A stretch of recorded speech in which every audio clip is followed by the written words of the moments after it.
Ini merupakan serial yang ketiga. Kita bicara soal rich family, poor family. Dan 2 minggu kemarin kita membahas tentang konflik.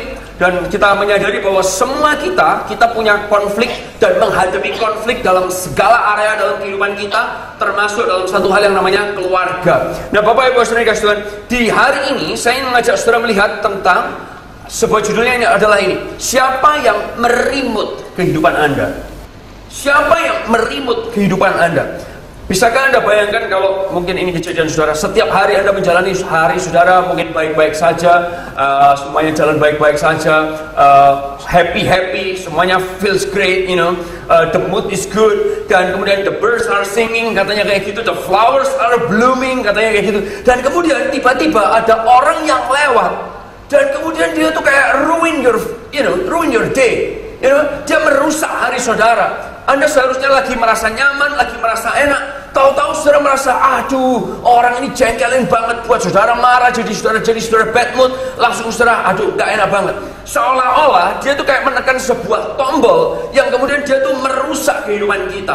Kalau Anda familiar dengan yang namanya handphone sekarang canggih-canggih, dan kalau saudara tahu handphone yang terbaik di dunia adalah iPhone. Yang setuju katakan yes. Oke, saya nggak tahu kenapa they're just better than Samsung gitu loh, gitulah. Nah, kalau saudara lihat, seperti kalau saudara pegang handphone saudara, dan di handphone saudara ketika Anda pencet tombol telepon, dia akan berfungsi sebagai telepon. Saudara bisa keluar di situ nomornya, dan saudara tekan nomornya, dan you press call and then make a call. Tapi kalau saudara Anda robah fungsinya jadi kalkulator, maka handphone tersebut akan berfungsi sebagai kalkulator. Yang setuju dengan saya katakan yes? Atau kalau saudara buka Instagram saudara, yang which is itu selalu yang kita encourage saudara untuk, kalau di gereja Anda diizinkan pegang handphone di sini, Anda bisa foto apapun yang keren, dan jangan lupa hashtag Alpha Omega Church, hashtag Building a Better You, hashtag Church for Sinners, hashtag yang lainnya lagi. Oh, saya seharusnya dapat applause buat itu saudara-saudara, karena kamu belum tuh hafal, oke? Dan Bapak Ibu, jangan lupa tag saya setiap kali Anda foto saya, oke? I dress up so hard, Dan Bapak Ibu sendiri kasih Tuhan. Dan seperti ketika handphone itu ditekan tombolnya dan dia berubah fungsi, seringkali hidup kita juga kayak seperti itu. Saya coba hal ini, semoga works. Tadi pagi hampir saya kram, Bapak Ibu saudara. Kayak kita tuh kayak pakai handphone, dan orang bisa menekan any button dalam kehidupan kita. Kalau dia pencet tombol anger, kita bisa langsung jadi rasanya marah banget gitu loh. Kalau kita dipencet tombol frustrasi, orang bisa bikin kita frustrasi, stres dan lain sebagainya, depresi dan lain sebagainya, atau mungkin happy. Saudara tahu happy karena eksternal. Karena hal-hal eksternal bisa merubah kondisi kita. Nah, sekarang pertanyaannya adalah, siapa yang merimut kehidupan saudara? Sebelum saya kram, lebih baik saya lepas, Bapak Ibu saudara. Siapa yang merimut kehidupan kita sehingga ada begitu banyak perubahan yang bisa terjadi. Saudara happy, begitu ada orang yang pencet tombol fear, membuat saudara ketakutan. Marah, Anda jadi orang yang marah. Frustrasi, Anda bisa berubah. Nah, saudara, ada beberapa hal, fakta yang menarik yang saudara perlu perhatikan ini. Yang pertama adalah ini: wanita pada umumnya bisa marah dan meluap-luap dalam seminggu sebanyak, perhatikan, ini wanita, 3 kali. Wow, wanita. Saudara mau tahu pria? Dalam seminggu, kebanyakan pria pada umumnya dia bisa marah dan dengan meluap-luap sebanyak 6 kali. Wow, wanita ketawa. Hari ini saya di pihak Anda. Terus bersyukur sama saya, baik sama saya, oke? Nah, wanita kalau marah, dia biasanya lebih verbal, menggunakan kata-kata dalam kemarahan mereka. Sedangkan pria, dia lebih fisikal, lebih pakai fisik. Tapi zaman sekarang marah pakai fisik udah gak zaman. Katanya gini, zaman dulu kalau berantem itu pakai fisik kan. Tapi zaman sekarang kalau berantem, saudara mau tahu pakai apa? Pakai caps lock. Saudara tahu caps lock apa? Kamu di mana? Huruf besar semua, caps lock. Kamu di mana? Sudah aku jawab berulang kali. Masih latihan, masih olahraga. caps lock gitu ya saudara. Dan itu sekarang kalau berantem udah gak pakai fisik tapi pakai caps lock Bapak Ibu saudara. Nah saudara, ini yang berikutnya. Pria mengeluarkan kata-kata sehari rata-rata 20.000 sampai 25.000. Wanita mengeluarkan kata-kata 30.000 dalam satu hari. Oleh karena itu saya kalau mau ngobrol sama Feli, kamu gimana kabarnya hari ini, ngapain aja? Oh, dia bisa mulai dari pagi saudara. Oh, kamu tahu gak sih, aku tadi pagi itu bangunnya kesiangan. Dan kemudian setelah itu saudara, dia bisa mulai satu persatu. Dan kemudian sejam ngomong baru jam 10, you know. Saya pikir, kamu gak akan ngomong bener-bener 6 jam menceritakan sampai sore jam 4, please, you know. Saya cuma tanya satu hal, dia bisa jawab 200 kata. Bapak Ibu saudara, ini yang berikutnya ini, fakta yang menarik. Orang yang single atau lajang, saudara tahu lajang itu apa? Lajang itu artinya bahasa Indonesia bakunya adalah jomblo. Oke, jomblo kalau saudara nggak ngerti itu cari itu di lebay.com. Oke, Bapak Ibu saudara, kalau saudara nggak ngerti jomblo itu, oke, lajang itu, Anda tahu lajang itu apa? Lajang itu adalah sosis babi, lajang. Oke, enak banget itu rasanya. Nah, orang single dia mengekspresikan kemarahannya, perhatikan, 2 kali lebih sering daripada orang yang sudah menikah. Jadi kalau Anda kepingin lihat dunia ini penuh dengan damai, nikahkan semua orang, you know? Karena yang single cenderung 2 kali lebih sering marah daripada yang sudah menikah. Okay? Tapi kalau Anda masih bingung, Valentine ini habis putus, mau balikan, mau CLBK atau mau move on, CLBK atau move on, Tuhan bingung aku Tuhan. Jangan bingung, jodoh itu di tangan Tuhan. Kalau jodoh pasti masih bertemu lagi di pelaminan, tapi dia sebagai tamu, katanya gitu saudara ya. Oke, berikutnya, tempat di mana Anda paling sering marah biasanya adalah di rumah. Oke, kita biasanya mengekspresikan kemarahan kita kepada siapa? Yang paling sering kita ekspresikan kemarahan kita adalah kepada orang yang kita kasih, orang yang dekat dengan kita, dibandingkan kepada orang asing. Yang berikutnya, orang yang dekat dengan kita atau orang yang kita kasih, dia punya potensi lebih besar untuk membuat kita marah seringkali. Nah Bapak Ibu saudara Tuhan, Dr. Macmillan dia berkata, perhatikan ini, ada 51 penyakit yang disebabkan oleh karena kemarahan. Wow, 51 penyakit yang bisa terjadi dalam kehidupan Anda dan di kehidupan saya karena kemarahan. Nah, pernahkah saudara ketahui, marah itu bukan selalu dosa. Terima kasih Tuhan. Marah itu bukan selalu dosa, dan marah itu tidak selalu salah. Tapi kemarahan yang tidak dikendalikan, kemarahan yang tidak bisa dikontrol, itu adalah tidak salah, itu adalah dosa. Nah, amarah bisa merupakan wujud orang mengasihi. Kalau ada suami istri, anak-anak, kalau ada orang yang menyakiti keluarga Anda pasti marah. Setuju dengan saya, katakan yes? Betul? Coba, setuju dengan saya, katakan yes? Kalau ada orang yang menyakiti papa, mama, saudara, Anda marah nggak? Marah. Kalau ada orang yang menyakiti anak saudara, saudara marah nggak? Marah. Saya lihat Claudia sekolah, saya tuh trauma karena dulu saya lihat anak sekolah itu kayak gimana. Saya berangkat mengantarkan mereka pagi-pagi, saya itu dikduk. Kenapa? Karena saya ingat dulu kalau ada anak datang sekolah pagi-pagi, seringkali kita rampokin apanya, duit sekolahnya, diminta, dipinjem buat apa? Gak penting-penting Bapak Ibu. Saya tuh kepikiran, Claudia sekolah pagi-pagi gimana ya? Cuman saya mau parkir nungguin anak saya juga kepo banget gitu loh. Please deh, Bapak Ibu sering kasih, papa saya, every time kalau papa saya ngepost sesuatu, di Facebook, di Instagram, sebagian orang itu kalau ngasih komennya itu lebih pinter daripada Tuhan. Anda tahu apa yang saya bicarakan? Tulisannya itu kayak lebih berguna daripada Alkitab gitu loh. Anda tahu apa yang saya bicarakan sih? Kayaknya kayak so smart banget. Maksudnya itu saya tuh di opposite-nya banget gitu loh. Dan kalau ada orang leave stupid comment to my dad, saya bisa marah. Why? Karena saya sayang sama papa saya. Anda tahu apa yang saya bicarakan? Nah, Bapak Ibu Saudara, amarah bisa merupakan wujud orang mengasihi. Nah, kita juga bisa marah karena ketidakadilan. Misalnya marah karena ketidakjujuran, itu wajar. Marah karena Bapak Ibu Saudara karena ketidakadilan. Dan pernahkah saudara ketahui, kita bisa marah karena apa? Karena kita ini diciptakan dalam gambar dan rupanya Tuhan. Dan saudara perlu tahu bahwa Tuhan itu juga punya perasaan, makanya manusia juga punya perasaan. Halo? Tuhan punya perasaan dan kita juga punya perasaan. Saya kasih tahu saudara ya, saya katakan kepada saudara bahwa kalau saudara Anda mau jadi seperti Tuhan, makin hari makin luar biasa, jadilah orang yang marah. Karena saudara mau tahu kenapa? Karena Tuhan juga bisa marah. Alkitab mencatat Tuhan pernah marah sebanyak 375 kali. 375 kali Tuhan marah. Tuhan Yesus juga pernah marah. Jadi kalau saudara mau kayak Tuhan, marah. Oke? Nah, Bapak Ibu saudara kasih Tuhan, saya katakan kalau Anda mau jadi seperti Tuhan, banyaklah makan daging, jangan makan sayur. Karena Tuhan gak suka makan sayur, tapi Dia suka makan daging. Tuhan suka steak, Tuhan suka, semua yang daging-dagingan. Dia gak suka pecel. Bapak Ibu saudara-saudara, jadi kalau saudara mau kayak Tuhan, banyaklah makan daging. Saya percaya saudara akan juga jadi orang yang gampang marah. Efesus 4 ayat yang ke-26, ayat itu berkata gini, apabila kamu menjadi marah, baca ayat ini sama-sama ya, 2, 3 dengan suara yang keras. Apabila kamu menjadi marah, janganlah kamu berbuat dosa. Janganlah matahari terbenam sebelum padam amarahmu. Ayat ini menunjukkan bahwa kepada kita bahwa marah adalah sebuah situasi, keadaan, wujud perasaan. Berarti ada cara untuk menjadi marah yang tidak berdosa. Yang setuju dengan saya katakan yes. Nah, kemarahan yang tidak terkontrol itu yang berdosa. Nah, Amsal 25 ayat 28, ayat ini mengatakan kata-kata seperti ini.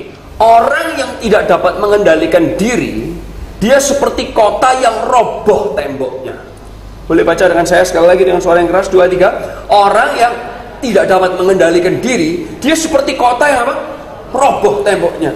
Saudara, saat kita nggak bisa mengendalikan kemarahan kita, di momen itulah orang lain bisa memanipulasi kehidupan kita. Orang lain bisa take control of your life.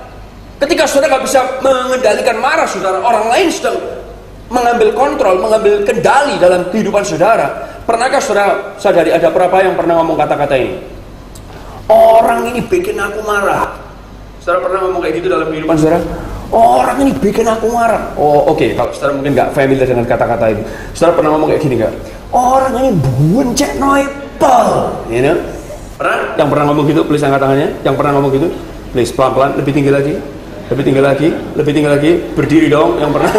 No. Bapak Ibu saudara, kita semua pernah ngomong, orang ini bikin aku marah.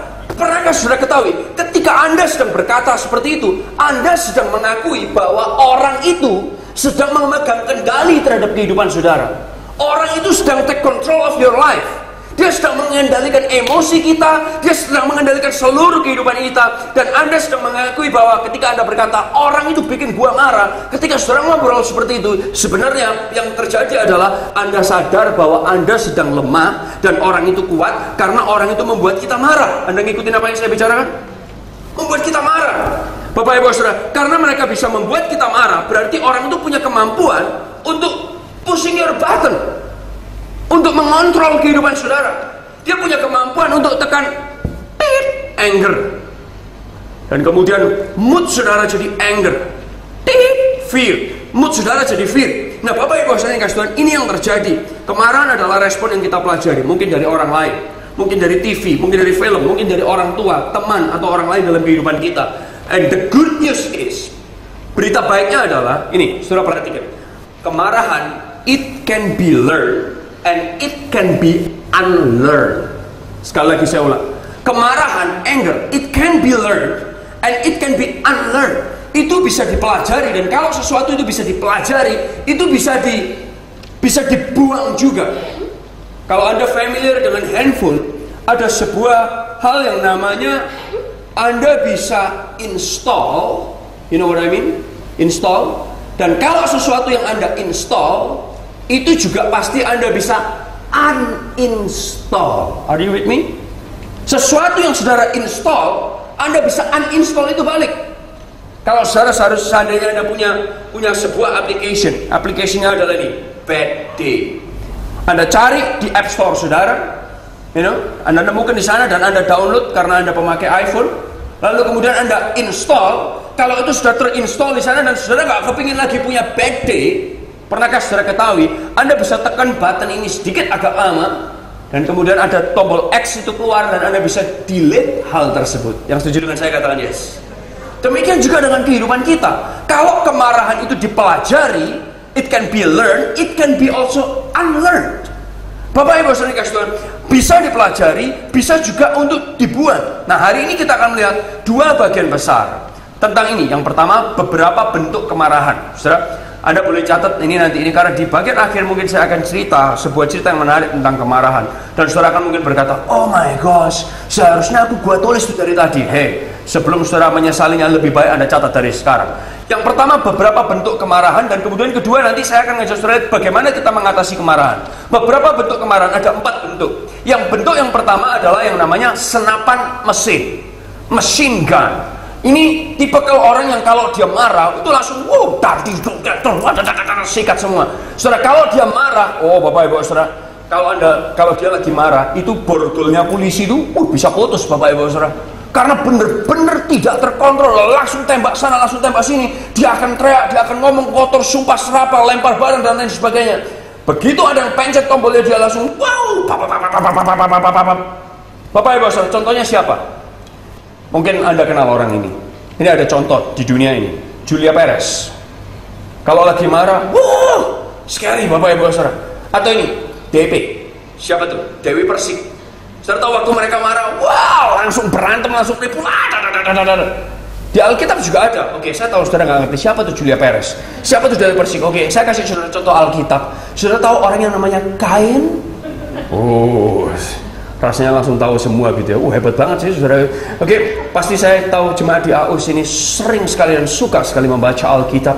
Saudara, bahkan sebagian dari Anda ada tidur dengan Alkitab di muka saudara karena saudara membacanya sampai saudara ketiduran. Dan ketika Anda ngiler di Alkitab saudara, itu semua tulisan itu masuk kepada otak saudara. Oke Bapak Ibu Saudara, contoh Alkitab itu yang namanya Kain. Waktu dia marah, wah dia emosi. Awas adikku ya, dia sikat adiknya, dia bunuh adiknya. Nih, machine gun. Yang kedua adalah si pendiam. Ini kebalikannya.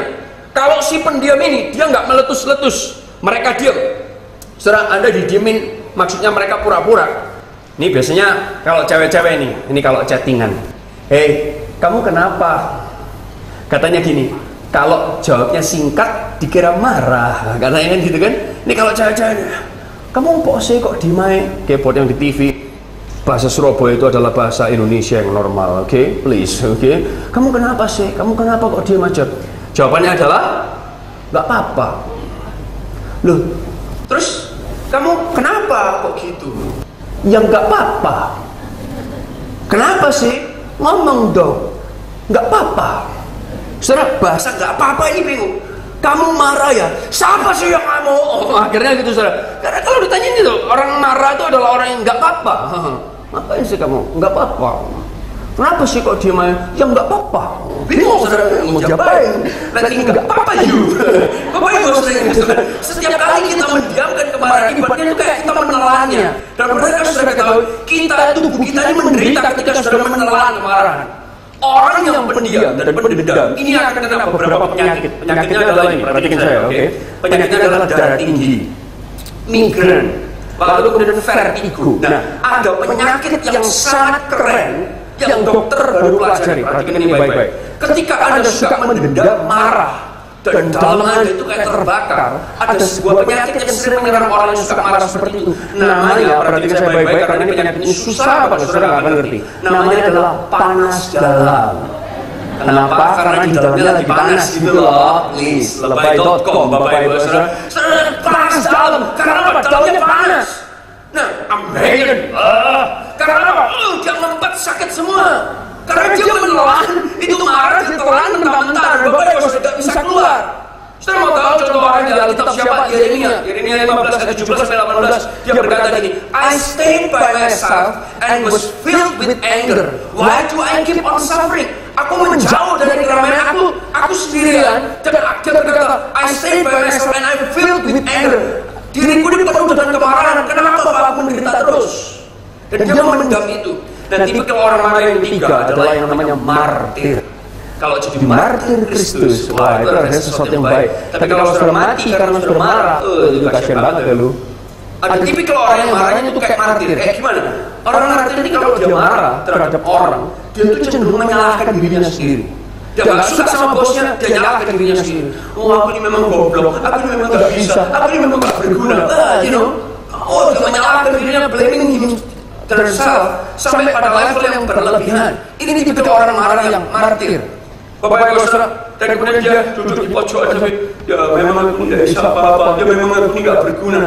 Bapak Ibu Saudara, contoh di Alkitab juga ada. Ketika ada dua saudara kakak beradik, adiknya itu minggat dari rumah minta harta bapaknya. Dia minta warisan dari papanya sebelum papanya mati. Dia pergi, foya-foya, duitnya habis, dia balik. Lalu si kakak jengkel lihat si adik ini. Waktu dia pulang, ternyata adiknya ini lagi dipestain. Aduh, si kakak bete di luar. Aduh, ya memang Pak, adikku pergi, dia bisa balik. Aku gak pernah pergi, jadi aku gak pernah bisa balik. Jadi aku gak pernah dipestain. Dia menyesali dirinya sendiri. Sampai di Alkitab ayat itu berkata, ayat Lukas 15 ayat 28, maka marahlah anak sulung itu, dan dia tuh gak masuk. Di luar, menyalahkan dirinya sendiri. Lalu ayahnya keluar dan berbicara dengan dia. Saudara, ini tipikal marah yang berikutnya. Nah, yang keempat adalah manipulasi. Orang yang marah yang keempat ini ada yang kayaknya gini, manipulasi. Habis ribut, tersinggung, gak enak, oh dia pura-pura kayak gak apa-apa. I'm okay, I'm cool man, I'm okay. Tapi saudara dalam hatinya kayak gini, awas dulu ya. Lihat tuh, kalau bahasa saya SMA dulu bahasanya gini, tak gambar. Saudara tahu tak gambar itu apa? Ketika orang bilang, kamu harus digambar. Digambar itu kayak gini, kamu diikutin terus. Begitu ada waktu lengah, ada orang yang akan serang saudara. Dulu di SMA saya ada seorang anak yang seringkali bikin keributan dan kita tuh nggak tahu. Ada kejadian beberapa pertengkaran yang out of nowhere. Tahu-tahu ada yang berantem. Siapa orang itu nggak ada yang kenal. Nah, kemudian salah satunya teman saya, badannya luar biasa, gede-gede jadi pendeta. Kita juga nggak percaya, saudara. Kamu jadi pendeta, guru sekolah kita lagi. Dan dia keliling ke beberapa teman dan dia mengakuin kesalahannya. Dia bilang, kamu tahu nggak sih, waktu kamu berantem sama ini? Oh iya. Dia cerita ke temannya dan kemudian dia bilang, itu sebetulnya aku waktu itu yang set up. Gak bisa, waktu itu aku nggak suka sama kamu, aku juga jengkel sama kamu. Cuman aku nggak mau melampiaskannya dan aku nggak mau berantem sama kamu. Dan kamu kata-kata ini tak gambar. Tak suruh orang ngikutin kamu di momennya kamu diserang sama dia. Apa ya Bapak? Orang yang marah tapi pakai manipulasi. Bapak Ibu Saudara, dia diam tapi dia pasang strategi untuk tusuk saudara. Siapa contoh Alkitab seperti ini? Orang Farisi dan orang Saduki. Mereka nggak suka sama Yesus tapi nggak berani ajar Yesus langsung. Mereka nggak suka sama Yesus tapi pasang besok dulu. Bapak Ibu Saudara, mereka step Yesus dari belakang. Nah, pertanyaannya gini, bagaimana mengatasi kemarahan dengan baik? Bagaimana mengatasi kemarahan dengan baik? Nah, ada beberapa hal. Yang pertama adalah ini, saudara. Anda boleh catat ini baik-baik, karena saya berdoa semua keluarga boleh diberkati, semua keluarga boleh jadi luar biasa, bisa handle kemarahan dengan baik. Lihat luka di balik kata-kata mereka. Ini poin yang pertama. Lihatlah luka di balik dari kata-kata mereka. Seringkali waktu kita dengar kata-kata orang, baik itu kata-kata papa, mama, suami istri, saudara, orang tua, om tante, sepupu, kita langsung tersinggung. Kita jadi marah, mereka membuat kita marah. Tapi kita coba lihat lebih jauh. Bukan hanya lihat kata-kata mereka, tapi lihat gini saudara. Lihatlah kenapa mereka marah. Pikirkan itu. Karena ketika saudara memikirkan lebih dalam, saudara tidak akan mudah marah dengan hanya just marah. Amsal 19 ayat yang ke-11 itu bilang gini, akal budi membuat seseorang panjang sabar. Boleh kita baca kata-kata ini bersama-sama? 2, 3. Akal budi membuat seseorang jadi apa saudara? Panjang sabar. Dan orang itu dipuji karena memaafkan pelanggaran. Akal budi. Saudara mikir, kenapa ya ada kata-kata marah itu? Saudara pikirkan, kalau itu adalah, kalau kita adalah orang yang berakal budi, kita melihat hanya nggak lihat sekedar kata-katanya, tapi kita melihat kenapa, apa di balik kata-kata tersebut. Bapak Ibu Saudara, kita belajar di serial Rich Family Poor Family tahun lalu ada sebuah kata-kata ini. Hurt people, hurt people. Orang yang disakiti cenderung akan menyakiti orang lain. Ada masih ingat kata-kata itu? Dan saat orang itu menyakiti kita, itu karena mereka sebenarnya sedang terluka. Dan kalau saudara out of nowhere, mereka nyakitin saudara serang balik, ya akhirnya gak akan pernah selesai. Pernahkah saudara ketahui, orang yang tidak mengasihi adalah orang yang tidak pernah tahu rasanya dikasihi. Oleh karena itu, every Sunday, saya ingin saudara nangkep ini baik-baik. Ketika di panggung ini selalu ngomong, Anda mungkin bukan orang yang sempurna, dan ini adalah tempatnya buat orang yang gak sempurna. Anda mungkin orang yang berdosa, dan Anda merasa dosa saudara adalah yang paling jelek di antara orang yang terjelek. Dan kita selalu remind saudara every Sunday, Yesus sayang sama saudara. Karena apa? Karena orang yang berdosa, orang yang gak sempurna, seringkali gak disayang sama masyarakat. Tapi izinkan saya berkata, Tuhan cinta orang-orang yang berdosa. Yang setuju dengan saya katakan yes. Saudara perlu menemukan Tuhan mengasihi saudara, supaya saudara bisa mengasihi orang lain. Ketika orang itu kasar, ketika orang marah, ketika orang penuh dengan pahit, sarkastis, sombong, sebetulnya dia itu sedang berteriak, gua butuh injection, gua butuh disuntik apa? Suntikan kasih sayang. Gua butuh suntikan kasih sayang dengan dosis yang besar. Karena ini Bapak Ibu, orang yang tahu bahwa dia dikasih, dia akan merasa secure. Kalau saudara tahu bahwa, your parents love you. Kalau orang tua saudara nggak sayang saudara, kalau saudara tahu Tuhan sayang saudara, saudara akan secure. Saudara nggak akan jadi orang yang insecure. No, you will just relax, santai. Karena saudara tahu ada orang yang mengasihi saudara. Love people. Orang yang dikasih, dia akan mengasihi. Bapak Ibu saudara Tuhan, saat seseorang itu jahat, gampang marah, mereka sedang berusaha mengkomunikasikan bahwa gini, aku lagi sakit, gua lagi sakit, dan aku butuh obat yang namanya kasih sayang. Bapak Ibu saudara Tuhan, pernah dengar nggak kata-kata ini? Janganlah membalas kejahatan dengan kejahatan, balaslah kejahatan dengan kebaikan. Yang pernah dengar katanya? Yang pernah dengar kata-kata itu?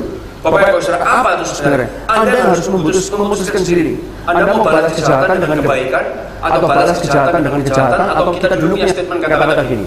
Awas diri, kamu harus tahu, pembalasan lebih kejam daripada perbuatan. Pilih, itu pilihan saudara. Saudara mau membalas kejahatan dengan kebaikan, atau kejahatan dengan kejahatan supaya impas, atau saudara mau membalas kejahatan dengan lebih jahat. Ada sebuah kata-kata bunyinya seperti ini. When you attack somebody, it puts you below them. When you get even with somebody, it puts you on the same level. When you respond with love and kindness, it puts you above them. Dalam bahasa Indonesia gini, saat Anda menyerang seseorang, itu menempatkan Anda di bawah mereka. Anda nangkap apa maksudnya saudara? Ketika Anda membalas impas dengan mereka, sebetulnya Anda sedang menempatkan dirimu sama levelnya dengan mereka. Tapi kalau saudara bisa membalasnya dengan kasih dan kebaikan, itu menempatkan Anda di atas mereka. Saudara ngikutin saya pada soal ini Bapak Ibu saudara? Oke, kalau saudara cuma melakukan kejahatan, you're below them. Tapi kalau saudara cuma mau balas dan buat Anda sama, you are on the same level. Tapi kalau saudara membalas kejahatan itu dengan kebaikan, you're above them. Bapak Ibu saudara, Anda mau balas orang boleh, tapi berarti Anda sama saja dengan mereka. Impas kan? Berarti Anda selevel sama mereka. Anda ngikutin saya pada soal ini Bapak Ibu saudara? Nah Bapak Ibu saudara, lihat, bukan hanya kata-katanya, tapi luka di balik tindakan mereka. Ada sebuah mitos dalam psikologi, mereka tuh berkata seperti ini. Pernah tahu gak sih, orang takaran marah dalam kehidupan Anda itu kayak ember. Katakan sama-sama kata-katanya, ember. 2, 3. Ember, itu kalau isinya penuh, perlu ditumpahkan. Anda ngikutin saya? Jadi kayak marah itu kayak ada embernya, perlu ditumpahkan. Kita perlu melampiaskan amarah kita. Tapi pernahkah saudara ketahui, konsep ember beda sama konsep pabrik? Boleh katakan dengan saya, ember dan pabrik. 2, 3. Ember dan pabrik. Kalau ember Anda tumpahkan, embernya kosong dan habis, nggak ada lagi. Yang setuju dengan yes? Tapi kalau saudara mau tahu pabrik kalau hasilnya itu diangkat, orangnya mikir gini, oh demand-nya tinggi, ayo produksi terus. Anda ngikutin apa yang dibicarakan? Dan akhirnya marah itu akan produksi terus dalam kehidupan saudara. Akhirnya gini, ketika Anda meluapkan amarah saudara, Anda akan jadi orang yang bahasa Jepangnya berkata namukan. Anda tahu? Suka marah. Ingat gak? Di awal tahun kita mempelajari kata-kata ini. Be careful of your choice. The choice that you make today can be your lifestyle tomorrow. Pilihanmu hari ini bisa jadi gaya hidupmu besok. Kalau Anda memilih melampiaskan marah saudara, namukan itu bisa jadi gaya hidup saudara. Yang setuju katakan yes? Yang nonton di televisi, belajarlah kata-kata namukan. Itu bahasa Indonesia yang paling keren, dan Anda cari di dictionary itu pasti ada. Namukan. Kalau nggak ada, ketik ke www.alphaomegachurch.com. Saudara akan sering mendengarkannya. Pergilah ke Surabaya, saudara pasti sering mendengarkannya. Kota yang terbaik di Indonesia. Yang setuju katakan yes. Saya capek, Jakarta banjir terus. Salahnya ibu kota seharusnya Surabaya dong. Nah sih, orang Surabaya yang setuju dengan saya katakan yes. Surabaya juga macet tapi please. Oke.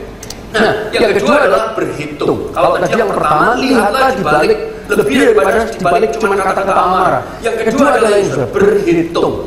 Nih, cara saudara mengatasi kemarahan, berhitung. Katakan sama-sama dengan saya berhitung. 2, 3. Ayo kita coba berhitung sama-sama. 1, Oh, lumayan. Terus? Hah?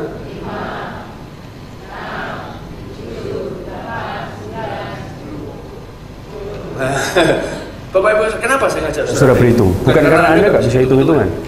Tahu nggak sudah waktu saya ngitung 1, 2, 3. Yang tambah cepat duluan Anda loh. Lalu kemudian saya bikin Anda tambah cepat. Kenapa? Karena waktu kita menghitung 1 sampai 10, kita tuh nggak sabar. Betul Bapak Ibu saudara? Kita nggak sabar. Nah ketika saudara marah, ini Amsal 29 ayat 11. Amsal 29 ayat 11, ayat itu berkata seperti ini. Baca sama-sama ya dengan suara yang keras. 2, 3. Orang bebal melampiaskan seluruh amarahnya, tapi orang bijak akhirnya ngapain? Redakan. Redakan amarahmu. Berpikirlah sebelum bereaksi. Lagi marah-marah, orang marah di SMS, langsung balas. Saya juga ada lagi orang kadang tuh, bucek orang ini, pengen saya sikat balik. Komen-komen stupid di Facebook, komen-komen stupid di Instagram, itu rasanya tuh kayak, saya tuh, tapi ternyata Tuhan ngajarin kita gini, 1, 2, ditambah 6, 7, 8. Akhirnya nggak jadi marah, saudara. Kenapa? Karena ini menahan kita sebelum kita bereaksi, berpikir. Saat Anda berpikirlah sebelum bereaksi. Saat Anda berpikir dan berhitung, mungkin Anda bisa menanyakan 3 pertanyaan ini untuk membantu kita. Yang pertama, kenapa saya marah? Ngapain sih lu marah? Oh, cuma karena dia membuat lu jengkel, kemudian saudara mau marah balik? Please deh. That's it. Kenapa saya marah? Yang kedua, apa yang sebenarnya yang saya inginkan dari kemarahan saya ini? Kamu mau apa? Udah gak mau berteman lagi? Kamu mau apa? Udah gak mau hubungan keluarga lagi? Kamu apa? Mau putus? Atau mau apa? Pikirkan baik-baik. Dan yang ketiga, bagaimana saya mendapatkannya? Bagaimana saya mendapatkannya? Waktu Anda mau ngomel panjang lebar kepada suami, istri, anak, pause, pikirkan dulu. 1, apa ya? 2, 3, 4, 5. Tambah lama teman. 7, 8, 9, 10 seperti gambar Pak. 10 wes gaji wes. Bapak Ibu saya berharap itu bisa menolong saudara. Pernahkah sudah ketahui biasanya kemarahan disebabkan karena 3 hal. Yang pertama itu sakit hati. Yang kedua itu frustrasi. Yang ketiga itu ketakutan. Seringkali inilah penyebab kemarahan. Sakit hati. Dan pernahkah sudah ketahui ketika Anda sakit itu seringkali membuat Anda memarah. Orang kalau sakit perut, nggak ada yang ketawa terus, betul kan? Betul gak? Betul gak sih? Orang kalau sakit perut gak ada yang aduh, perutku sakit ya. Iya, lagi hari ini ya, kemarin kan gak ada gitu loh. Kamu kenapa? Sakit ya, Bapak Ibu sering guys. Demikian juga kalau sakit hati, itu selalu membuat kita marah, frustrasi, ketakutan. Nah Bapak Ibu saudara, Amsal 15 ayat yang pertama, ayat itu berkata kata-kata ini. Jawaban yang, ini baca sama-sama yuk. Jawaban yang apa? Lemah lembut, meredakan kegeraman. Tetapi perkataan yang pedas itu membangkitkan apa? Marah. Jawaban yang lemah lembut itu meredakan kegeraman, tetapi perkataan yang pedas itu membangkitkan kemarahan. Kemarahan siapa yang kita redakan? Ya kemarahan kita harus kita redakan. Karena seringkali kemarahan kita itu merusak banyak hal. Nah Bapak Ibu sering kasih Tuhan, ada sebuah kata yang bagus sekali. Do not get upset with people or situation. Jangan marah terhadap orang atau situasi. Both are powerless without your reaction. Dua-duanya itu nggak ada kekuatannya kalau tanpa reaksi Anda. Bapak Ibu sering kasih Tuhan, hari ini saya bawa sebuah alat namanya, yang saudara mungkin sering pakai ya. Namanya adalah odol. Saudara tahu odol? Oke, nggak banyak dari saudara yang tahu. Saudara pernahkah saudara ketahui kalau odol ini ditekan, yang keluar apa? Yang keluar apa? Pasta.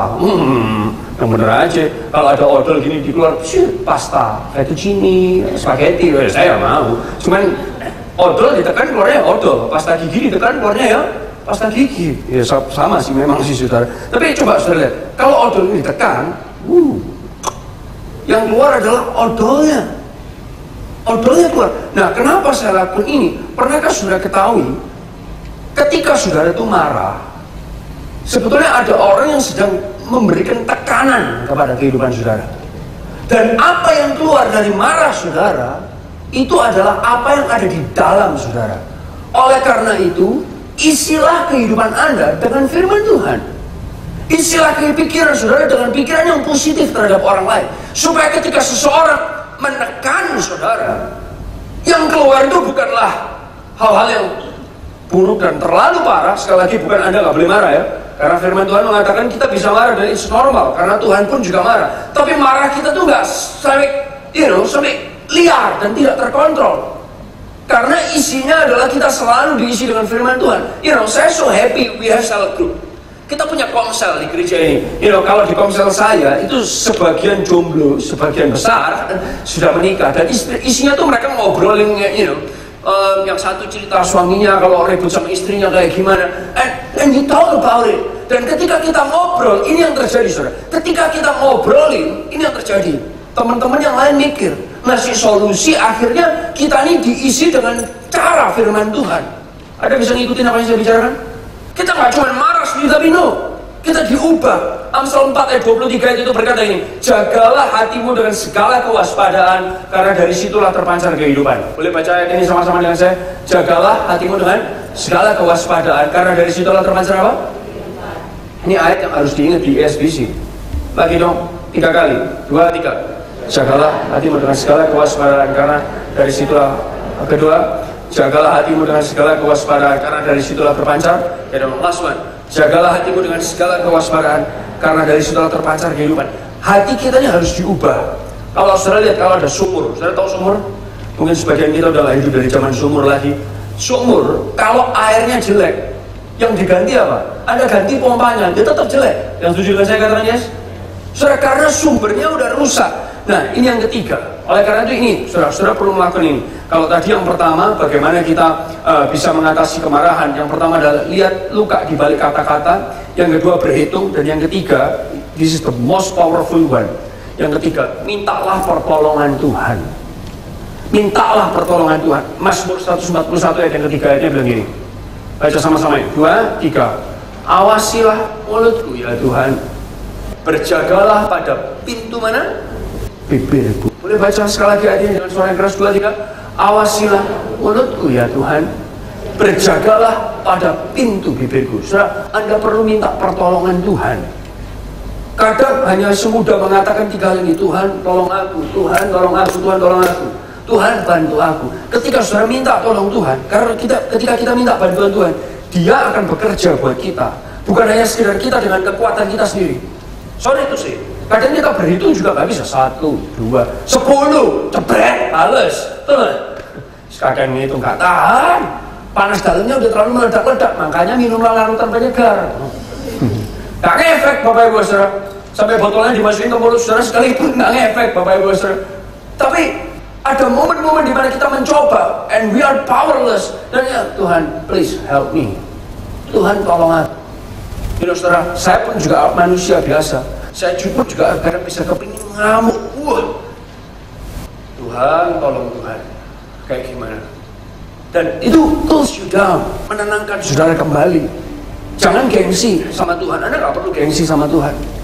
Karena gini Bapak Ibu Saudara, di AOC kita percaya satu kata ini. Perhatikan kata-kata ini. Keterbukaan adalah awal dari pemulihan. Lagi dong, 2, 3. Keterbukaan adalah awal dari. Lagi dong, 2, 3. Keterbukaan adalah awal dari.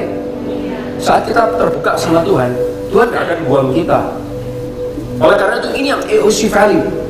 Saat kita terbuka sama Tuhan, Tuhan gue punya kelemahan banyak. Justru Tuhan akan memulihkan kita. Yang percaya kata yes. Tuhan gak akan membuang saudara, Tuhan gak akan membiarkan saudara. Izinkan saya berkata, Tuhan itu adalah Tuhan yang penuh dengan kasih sayang. Halo? Kasih sayang. Kalau Anda penuh kelemahan, Tuhan itu adalah Tuhan yang mau terima saudara apa adanya. Serius. Ketika orang lain, dunia lain, teman-temanmu gak bisa terima kamu, izinkan saya berkata, Tuhan bisa terima saudara apa adanya. 1 Yohanes 1 ayat yang ke-9, ayat itu berkata gini, jika kita mengaku dosa kita, maka Ia adalah setia dan adil, sehingga Ia akan ngapain Bapak Ibu Saudara? Mengampuni segala dosa kita dan menyucikan kita dari segala kejahatan. Cerita sama Tuhan, ngomong sama Tuhan, cerita sama Tuhan. Ini saudara, saya ingin ajak saudara lihat sama-sama. Perhatikan saya, kalau saudara punya marah, dan saudara nggak pernah ngobrolin itu sama Tuhan, ngobrolin sama teman saudara dalam kalau di gereja ini we have place namanya cell group. Oleh karena itu it's very important for you to be in cell group. Kenapa? Karena Anda bisa ngobrol di sana. Dan momen Anda terbuka, di momen itu Anda dipulihkan. Ini ada sebuah cerita ya. Suatu ketika ada sebuah pembunuhan. Pembunuhannya itu terjadi kepada wanita berambut pirang, panjangnya sebahu, mati. Matinya dengan cara dibakar. Pembunuhnya mana? Cari. Dia dibakar hidup-hidup, bukan mati terus dibakar, bukan. Dibakar hidup-hidup. Dicari pembunuhnya nggak ketemu. Lalu kemudian beberapa waktu kemudian ada pembunuhan lagi sama wanita rambut pirang blond, rambutnya sebahu, dibunuh dengan cara dibakar hidup-hidup. Pembunuhnya mana? Nggak ketemu. Beberapa waktu berikutnya pembunuhan lagi terjadi, wanita dibakar hidup-hidup, tingginya mirip-mirip sama yang pertama dan kedua, rambut sebahu blond. Pembunuhnya mana? Nggak ketemu. Dikasihkan berkas ini kepada tim investigasi. Nah, waktu pembunuhan ini dicariin, saudara mau tahu, yang aneh ada lagi, waktu diselidikin, diinvestigasi, ditemukan ada bekas kalung di semua wanita ini, dan bekas kalungnya itu gedenya sama, bekas kalungnya liontinnya sama, ada serbuk emas yang meleleh, dan bekas kayak kalung tuh habis ditarik. Gak mungkin kan 3 wanita ini dirampok dengan kalung yang sama. Anda ngikutin apa yang saya bicarakan? Wah, tim investigasi bingung, gimana ini? Diselidiki, ketika mereka menyelidiki, wanita keempat dibunuh, blond, rambut sebahu, dibakar hidup-hidup, ada bekas kalung. Nah, waktu polisi cari-cari, mereka menemukan entah gimana saudara, karena saya nggak ngikutin dan saya bukan polisi, saya adalah pendeta. Kalau saudara nggak tahu siapa saya, Bapak Ibu saudara. Dan suatu ketika pria tersebut mau bunuh wanita yang kelima, dan polisi bisa nangkap. Wah, dia tangkap kejadiannya, dia tangkap pria tersebut, dia bawa, dia tahan pria tersebut. Saudara tahu apa yang pria ini lakukan? Wanita ini digantung sama dia, diikat, digantung, dan kemudian dia membakar wanita ini dengan, Anda tahu korek api sipo, Anda tahu korek sipo? Dan dia bakar dengan cairannya sipo. Wanita ini dibakar hidup-hidup, dan ternyata ini yang dia lakukan. Waktu wanita ini dibakar, dipakein sebuah kalung, dan begitu api sudah mulai nyala, dia tarik kalung ini. Waktu pria ini ditangkap, dia ditanya, kamu kenapa bunuh orang-orang ini? Kamu kenal sama mereka? Do you know them personally? No, I don't. What? So why you kill them? Kenapa kamu bunuh mereka? Saudara mau tahu kenapa? Waktu dia masih SD, mamanya kalau marah sama dia itu meledak-ledak. Kamu tuh anak gak berguna, kamu anak goblok, kamu sia-sia, aku kecewa punya anak kayak kamu. Dan saudara mau tahu, anak ini cuma bisa duduk di ranjang, dia gak bisa ngelawan mamanya karena dia usianya masih kecil. Dan ketika mamanya marah-marah, mamanya ambil rokoknya, dan kemudian mamanya nyala buka siponya, dan mamanya menyalakan rokoknya di depan anaknya. Setiap kali mamanya marah, dia melakukan hal yang sama. Dan mamanya adalah seorang wanita yang rambutnya blond, sebahu, dan mamanya itu pakai kalung. Dalam hati anak itu berpikir gini, awas ya lu, gua gede, gua balas lu. Tapi belum keburu dia gede, mamanya udah mati duluan. Nah, saudara perhatikan, anak ini tidak melepaskan amarah yang ada di dalam dirinya, tapi he carry it. Dia bawa itu, dia simpan. Oleh karena itu dia jengkel, dia nggak bisa balas mamanya. Dia cari orang perempuan yang rambutnya seperti mamanya, blond, sebahu, tingginya semamanya. Dia bunuh, diikat orang itu, dipakein kalungnya mamanya, dinyalakan seperti mamanya nyalakan korek api. Dia bakar wanita itu, dan begitu ini api sudah mulai nyala, dia tarik kalungnya. Semua wanita yang dibunuh sama dia disuruh ngomong gini, bilang kalau aku goblok, bilang aku orang gak berguna, kata-katain aku. Wanita ini bingung semua, hah? Ngapain? Aku mau dibunuh malah ngatain kamu, please ngomong, kalau gak kamu tak bakar. Oh, bukannya memang kamu bakar aku sekarang? Makin bingung kan? Bapak Ibu saudara, dan dia lakukan dari satu wanita ke wanita berikutnya senting. Diikat, lehernya dikasih kalung namanya, dibakar dengan cairan sipo, begitu sudah mulai nyala, ditarik kalung. Wanita ketiga, keempat, everything sinting. Why? Karena anger, karena kemarahan yang gak pernah dia lepaskan, tapi dia simpan itu terus. Bagian terakhir, saya ingin katakan kepada saudara, semua kita pernah marah. Setuju dengan saya? Semua kita pernah marah. Ada momen-momen level-level kemarahan kita tuh over, gak normal. Perhatikan saya, itu menyakiti orang lain. Dan ketika menyakiti orang lain, perhatikan saya, seringkali Anda juga dimarahin dengan marah-marah yang lebih dari batas. Tapi izinkan saya berkata kepada saudara-saudara sekalian, kita semua adalah manusia yang gak sempurna. Yang setuju dengan saya kata Anies? Tahu gak sih, saudara juga sering buat Tuhan marah? Halo? Halo? Tahu, sadar gak bahwa saudara juga sering buat Tuhan marah? Saya juga sering buat Tuhan marah. Tapi saya bersyukur, perhatikan saya semua, Tuhan gak pernah marah balik sama saudara. Karena kalau sampai Tuhan marah sama saudara, dunia kiamat saudara. Tapi yang Tuhan lakukan adalah ini, Tuhan selalu mengampuni, Tuhan selalu menyayangi saudara, Tuhan selalu menerima saudara apa adanya. Yang setuju dengan saya kata Anies?